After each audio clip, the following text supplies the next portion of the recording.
In this video, I'm going to be sharing the burnout red flags that your vacation cannot fix. And more specifically, you're going to learn exactly what burnout is. You're going to learn about what the stages of burnout are and the different signs to look for in your body and in your mind to know how, if you are burnt out, and when it's time to take action. And I'm also going to get into some of the most important root causes of burnout, some of which I think are going to be really surprising to you. So, buckle up.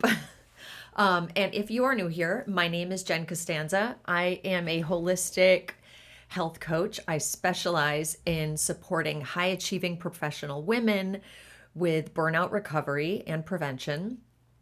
And I'm specifically geared towards helping women who are really passionate about their career, who don't want to give up their career, who want to be the best that they can be, who are leaders in their field. My belief is that it's 100% possible to heal from burnout while you are in your job, and that most of the steps that we take towards healing and preventing burnout are actually going to make you more successful and help you feel more fulfilled both in your career and in your life. So, getting started with our topic today, what the heck is burnout? What does it look like? And how did we even get into that place in the first place? So, burnout, if we were to ask the World Health Organization, they have their own particular definition of this. And I'm going to give you it in a little bit of a nutshell. It's basically chronic workplace stress that has gone on for quite some time. I would say in not just weeks. It's not something that you just feel on a Friday. It's something that's been going on for months and for many people years. Chronic workplace stress that has gone unmanaged and results in just complete energy depletion at a physical, at a mental, and at an emotional or kind of spiritual, existential level. My position is that even though that WHO, World Health Organization definition highlights it being workplace stress, in my experience for most women who are dealing with burnout, yes, work is a big part of it, but also that stress tends to come from multiple different places in your life. It's not just workplace stress. It's usually the way that we approach our work is the way that we approach other things in our life too. Anyways, so basically we're talking about chronic workplace stress, and I want to highlight also again the fact that we're talking about something that's been going on for a while. Burnout doesn't happen overnight. It happens with time, and that is kind of the sneakiest thing about it, is that it can be, because it happens so gradually, often we don't realize that what we're feeling, what we're going through isn't healthy, isn't normal, and that it's time to take action. And we often don't realize that it's time to take action until we've become super depleted.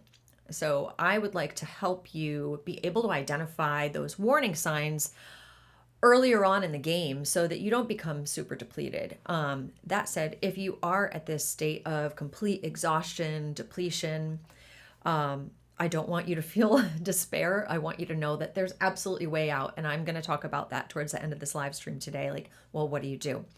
So it's helpful to think about burnout as progressing through 3 stages. Okay. And I'm going to go through each one.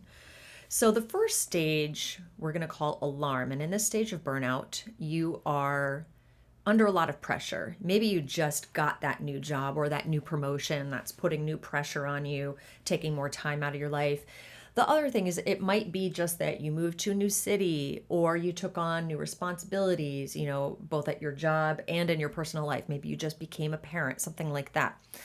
Bottom line is that you're under a lot of pressure, your to-do list is growing, and your nervous system is repeatedly going into fight or flight. You're feeling a lot of adrenaline, you're going through, you feel stressed a lot, multiple times throughout the day. And your body at this point is working overtime to keep responding to all that stress, right? Basically, you're juggling more than normal. You're feeling stress and pressure coming from more directions than normal. And you are going to start, because your body's working so hard to respond to all that stress in your life, you're also going to start feeling this in your body too. And so some of the symptoms that might pop up during this first alarm stage of burnout would be trouble sleeping at night, feeling so wound up that you can't sleep. You might experience headaches. You might start experiencing stomach problems sometimes, especially maybe like heartburn, acid reflux, some form of IBS, whether it's like constipation, bloating, diarrhea. Those are the types of digestive symptoms that can often pop up when we're starting to experience a lot of stress. You might actually, because of that stress, you might feel like you're losing your appetite and you're not hungry at all and you're eating less. By contrast, some people have the opposite thing happen where when they're under stress, they eat more, they engage in stress eating. So one or the other could happen for you depending on how you respond. And in your mind, you might be experiencing, sometimes you might have trouble concentrating. You might feel particularly on edge, irritable, anxious. All of these things might be happening. Maybe not all of the time, though. It might be kind of intermittently, right? And here's the thing is that this stage of like alarm, when you're first starting to experience a lot of stress and your body's like really responding hard, like going like full blast to support you to get through the stressful time. Usually this only can last for a few weeks, couple months tops, because this is a lot of wear and tear on your body essentially. And you can kind of imagine that based on the symptoms that I just described to you, like with the stomach and your headaches and the sleep and whatnot. You can't stay in this stage where you are pushing yourself so hard and still able to function at 100% so you can't be in that stage for too long, right? Here's the thing that I think is kind of interesting is that most of us, when we enter that stage, sometimes it doesn't feel like a problem. You might actually feel like, oh, this is great. I am getting so much done. This is fantastic. I'm more productive than I've ever been in my whole life. I know that I felt like this, for instance, in like the first year that I was in graduate school in my PhD program. I felt like, I remember thinking this one day. I was walking a campus and thinking, God, I've never been this productive in my entire life. Look at everything I'm getting done. Look at how little sleep I got last night. And I am like 100% right now. This is incredible. I never knew this is possible. It might feel like exhilarating to you at this time.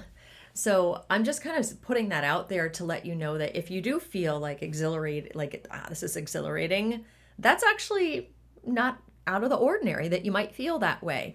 But the thing is that we can't go on for that way for too long, And because it is a lot of wear and tear on the body to constantly be dealing with so much stress. And so if you do nothing and you don't start kind of pulling back a little, giving your body some rest, learning how to manage with stress, you're likely to shift into the next stage of burnout, which is where many women are, and this might feel, what I'm going to describe might feel familiar or sound familiar to you. It's adaptation. Basically, your body, your mind, your nervous system, they've seen that you've been under a lot of stress. They're seeing, okay, this isn't ending. Now they're starting to really adapt to it. And even in your lifestyle, you may be adapting to cope with all this stress. And by that, I mean, you might be adapting in the sense of finding ways to have more energy, maybe by drinking more coffee or Red Bull or whatever it is that is your favorite energy drink. You might be finding that you're relying on takeout food for easier meals in order to feed yourself.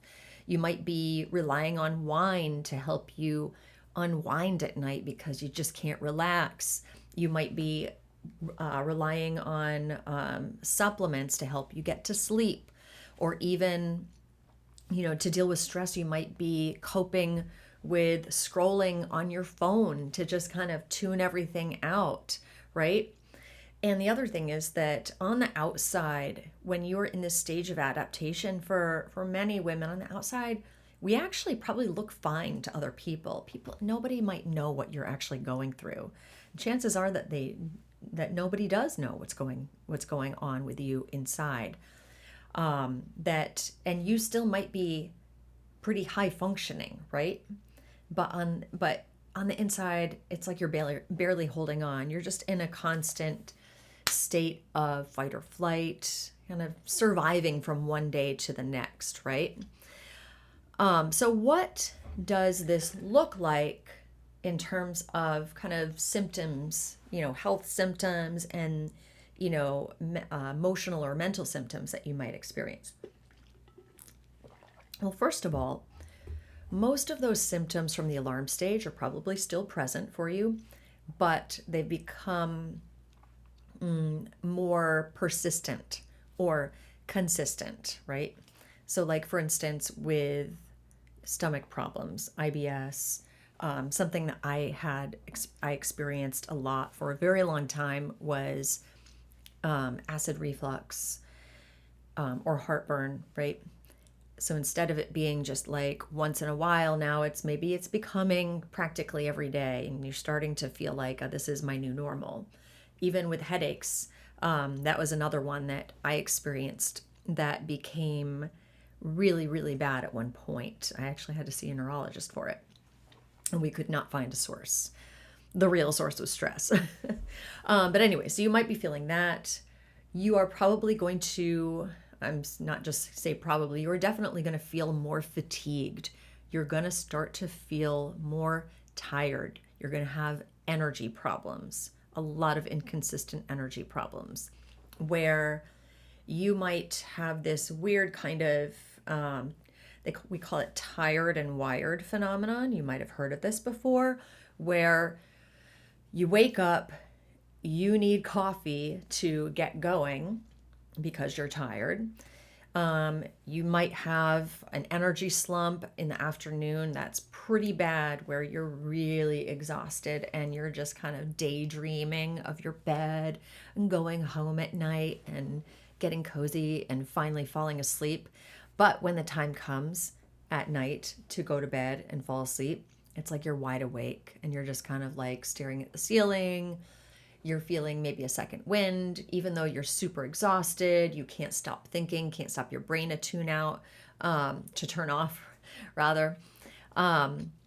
You might also wake up at 3 o'clock in the morning, same thing. Like, you might be able to get to sleep, but then you're waking up at 2 a.m. or 3 a.m. or 4 a.m. It happens at different times for different people. And then you can't get to sleep again until about a half hour before you're required to get up for the day. That is a result of your body adapting to stress, of you being under a lot of stress all day long. And it also exacerbates the stress that you will feel the next day or the stress and the exhaustion that you will feel the next day because you're not getting a good night's sleep.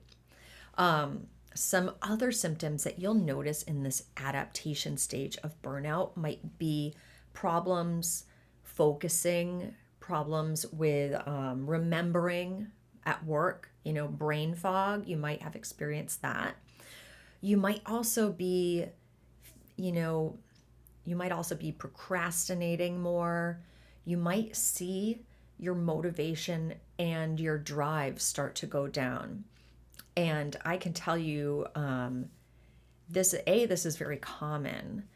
And B, I had this experience, and I know for many of you, if you are a person who considers yourself, high achieving woman, you've always been super driven, super like focused in your career or at work, if you have really high standards for yourself, to to start seeing yourself become a person who's lacking motivation, who's procrastinating, who you might be calling yourself lazy. I hate that word, but because we know you're not lazy, you've worked hard your whole life, right? But when you start to feel like you're becoming that person and you just can't motivate yourself, I know that that can be really demoralizing, right? It's a really bad place to be in mentally and emotionally. This is a result. I want you to know that this is not like your permanent where you're going to be for the rest of your life, that this is the result of chronic stress that's been building up on you. Some other things that you might be feeling are, mood swings. You might feel anxious and on edge one moment and then be shifting to feeling numb and disconnected the next. This again is a result of stress. And you might also at this point, especially if you have been in this like adaptation stage for quite some time, and by quite some time, I mean, years, just kind of teetering on, being super burnt out. We'll talk about that stage next. And, kind of like pushing through. If you've been doing this for a while, you might even see some new health issues start to pop up. New, more serious kind of health issues.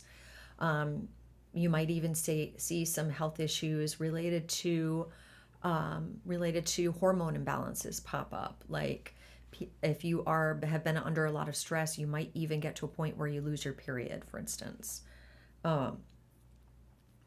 Now, I just want to reiterate, many of us, we stay in this stage of adaptation for years. We're accepting it as normal. It is not normal if we're defining normal as meaning healthy, or, it is normal in the sense of this is the result we should expect if we push, and we're not,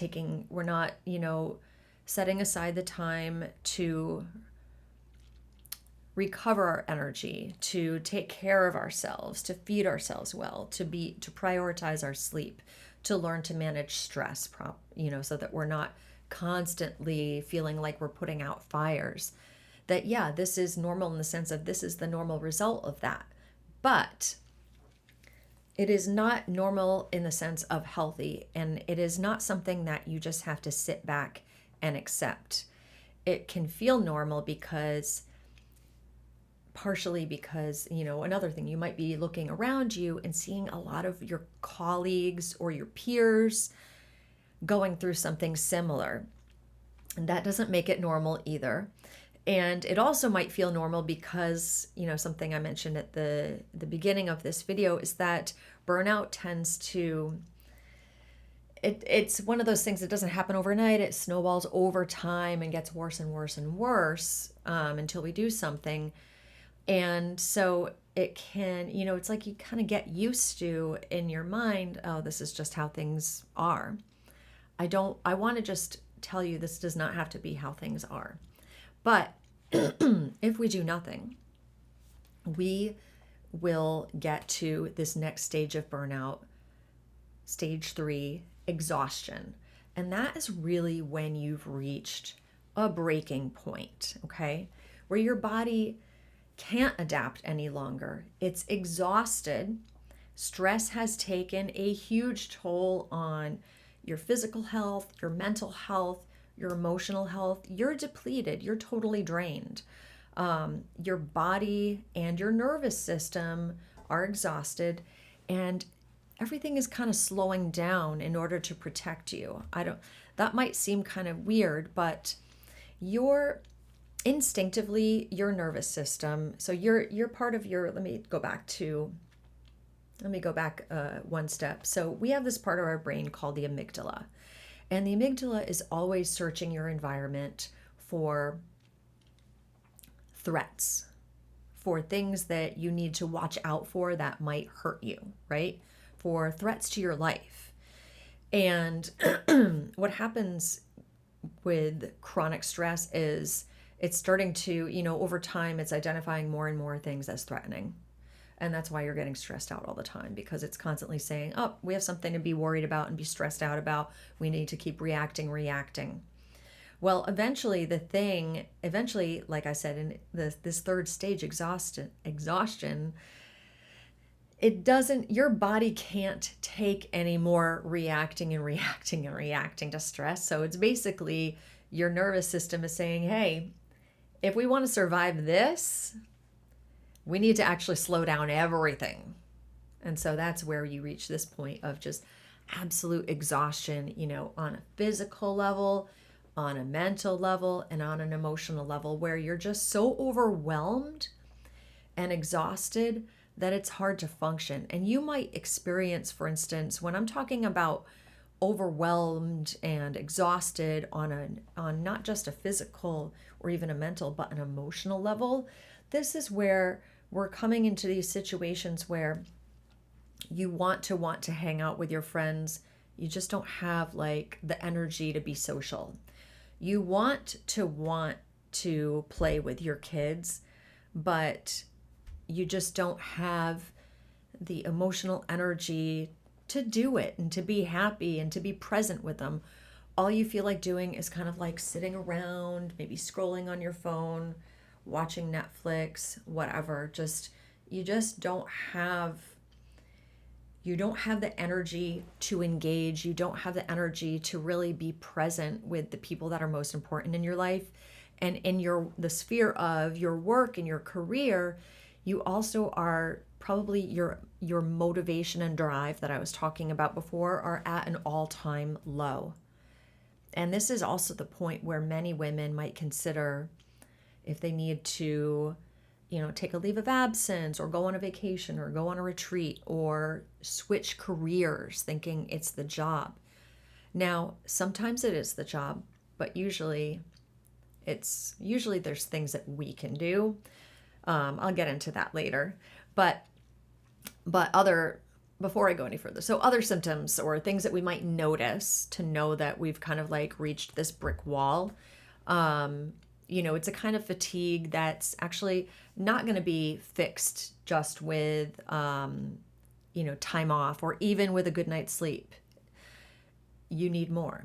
It's, you might notice that your immune system is weak and you're picking up every infection or cold that's running around your community.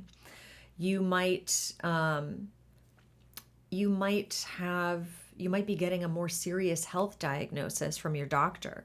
Something like, prediabetes or high blood pressure, or even an autoimmune condition like Hashimoto's hypothyroidism, something that I've seen really common among women that I've worked with. I mentioned you're going to feel like on an emotional level, on a mental level, like you can't focus, you're unmotivated. A lot of things that we might turn to at this time point, in our work life, we might be thinking, how do I get more done? I can't focus. I need to look for these productivity hacks. I need to use the Pomodoro timer to block out, my work day. I need this calendar app, this, whatever, this other productivity hack. A lot of those things at this state, they don't work at all. There was a time and place for that. And all those solutions for getting stuff done, they absolutely work for a lot of people. But right now they're not working at all, because ultimately your lack of being able to focus, it's deeper, right? You've been under so much stress and you're just kind of like, you're exhausted. You might even, and kind of related to this, you might feel like, this is kind of scary. We talked about your motivation and your drive going. You might be losing confidence in yourself and in your abilities to do your job. And you might feel like you've lost your sense of purpose. All of these things could be happening, right? Now, why is all of this happening? I'm going to go through a couple things that I want to mention when it comes to understanding what are the roots of burnout. Now, I mentioned about your job. Can your job be the source of your burnout? To a certain extent, yes. But oftentimes, especially if you look around and there is um, there's at least one person who has kind of a similar job to you or some similar position to you, and they seem to be thriving and you're not. That can give you an indication that maybe there's some things that I could be doing differently so that I can thrive in this position. That could be one thing. But the other thing is that I will say, for high achieving women, in many of us, it's like we're wired to burn out in a sense because of certain mindsets and behaviors that we have developed in that impact how we approach our jobs. So I'm going to give you a couple examples of this. So like perfectionism, overachieving, you know, over functioning, like always like feeling like everything has to be done by you, that it's, your responsibility. People pleasing, saying yes to everybody. On the surface, it just looks like you're running yourself ragged, you're hustling really hard, you're not taking care of yourself, you don't have boundaries, all these things. But deeper down, this is what's going on. You're feeling like everything has to be perfect. You're worrying about what others are thinking of you, and it leads to you kind of imposing extra stress and pressure on yourself. You're not content to just do even a little bit over and above. It has to be far and above. You feel like you have to, you end up, something I've seen some of my clients doing, taking on other people's work for them in the, maybe in the interest of being helpful or being nice. Maybe you love to be liked. That is totally valid, totally understandable. But all of these kinds of mindsets, like that I have to be liked, I have to be better than everybody else, I have to say yes to everything, I have to constantly be proving my worth, when we're constantly looking for validation of our worthiness outside of ourselves, this can lead us to engage in the kind of behaviors that lead to burnout, where we're just constantly pushing and pushing and pushing and hustling and not making space for taking care of our health at a physical, a mental, or an emotional level, right? And at an even deeper level, when we are under this extreme stress, what results is, our nervous system being dysregulated, and by that I mean that instead of where we're constantly feeling stressed out by little things, maybe it's an email or something somebody said to you, right? Or, you're driving to work and, there's traffic, or you didn't, it's difficult in the parking lot, where you're just constantly getting, triggered and feel like, nothing is ever going my way, that is, in a sense, that is nervous system dysregulation, where we're constantly going into fight or flight and we're not ever able to relax. Another thing that very deeply could be going on that leads to burnout is what I call misalignment. And essentially, I'm talking about when the way that you are living your life, and by that I include the job that you are doing, your career, essentially is not congruent with your core values in one way or another. I'm not going to go into that too deeply in this video, but that is one of the things that we want to look out for, is like, is my career like aligned with my core values? Is it reflecting my core values, or am I kind of doing things that I don't believe in? Am I really able to be myself and speak my voice in this position. Those things, when that's not present, that can really be an incredible amount of stress on us. So, last thing I want to talk about here is, well, what do we do from here, right? What are our choices? What is the path forward? I'm gonna give you a few ideas. So, and I'm gonna give you this at a pretty high level. One thing that we cannot do is keep hustling and keep pushing the way that you're going. I don't care if you are in that beginning stage of burnout, the alarm stage, the adaptation stage, and especially the exhaustion stage. Now is the time to slow down. It's the time to start subtracting, because truly you have been operating above capacity. You don't have you don't have the energy to be able to take on all the things that you're currently taking on. So we need to look for ways to subtract so that you are able to have space to, so that you can de-stress your body, de-stress your mind, and so that you can refuel your energy. And I mean that in every sense of the word, your energy on this physical level where you can wake up and actually feel awake, refueling on a mental level so that you can focus, so that you don't feel so foggy anymore, and refuel, and I think this might be the most important, refuel on an emotional or spiritual level where you feel excited to wake up in the morning, right? How do we do this?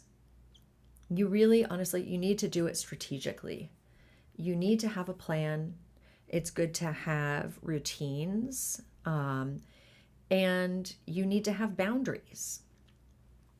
And you need to learn to regulate your nervous system so that you are not in a constant state of fight or flight, just reacting instinctively to every little thing around you, but instead, where you are able to respond to stressors and where you're able to kind of push yourself, probably for most of us, if we really want to get out of this space and reach, that next stage of success in our career, in our life, whatever that looks like. We're probably going to have to get out of our comfort zone a little bit. And I'll just give you one example. So setting boundaries, being able to say no at work, or being able to, it doesn't even have to be just no. I know they always say no is a complete sentence, right? But being able to, say not right now, or I can meet with you at this time, but not that time. Just being able to set some boundaries to stop, even if it's about, not answering your emails after 5 p.m., closing your laptop and saying that's done, reserving your weekends for you and for living your life. So if you have been letting work permeate your whole life and just, for a long time, and just, saying yes to everybody and giving away all of your energy all of the time, starting to keep some of that for yourself, setting boundaries, it might feel kind of scary. How do we make it feel less scary? By learning ways to teach our brain, our nervous system, that actually setting boundaries is safe. It's good for us. We don't have to be scared of it. It doesn't have to be a stressful thing. We can actually do it. So that is what I'm talking about in a nutshell when I'm talking about regulating your nervous system, getting to a place where when you're faced with a stressor, you pause and you respond from, a cool and calm and collected kind of mind space. So just to sum up, so we've talked about, different stages of burnout. Hopefully from listening to this, you have somewhat of an idea of where you might fall. We've talked about some of the reasons, on a broad kind of level, why you might be experiencing that, and more or less what, on a broad way, what the path towards burnout recovery could look like, what it might involve, slowing down, respecting your capacity, subtracting things that are subtracting so we can respect our capacity, and subtracting things that are draining our energy and our life force, and refueling and de-stressing, all these things. How do we do all of that? If you want to learn more about how I can support you in your path to burnout recovery, then if you look into the video description, the caption on this video, you can shoot me an email. You can book a call, a free burnout breakthrough assessment with me, where we'll go into specifically what's going on in your life, what you're dealing with. We'll explore why, what the roots of your burnout might be, and we'll map out what your action plan would look like forward. And we can talk about what it might be to look like, what it might look like to work together. And so you can find information on all of that in the caption below this. And if you found this video helpful, then please like it, subscribe. There's a lot more. And yeah, that's it. I hope that this was helpful for you. Hope it gives you some idea of, just to know at least that you're not alone. Whatever you're experiencing, you're not alone. You're definitely not broken. And definitely there is a path forward for you to feel more ease, to feel more peace of mind, to have more time and balance in your life, to feel more fulfilled, to have more fun, and to be able to do all of that and not have to take a step back in your career. And I would argue even become more successful in your career. I believe that you can have it all, and I would never tell you that you can't. So that's all for today. I hope that was helpful, and I'll talk to you guys soon.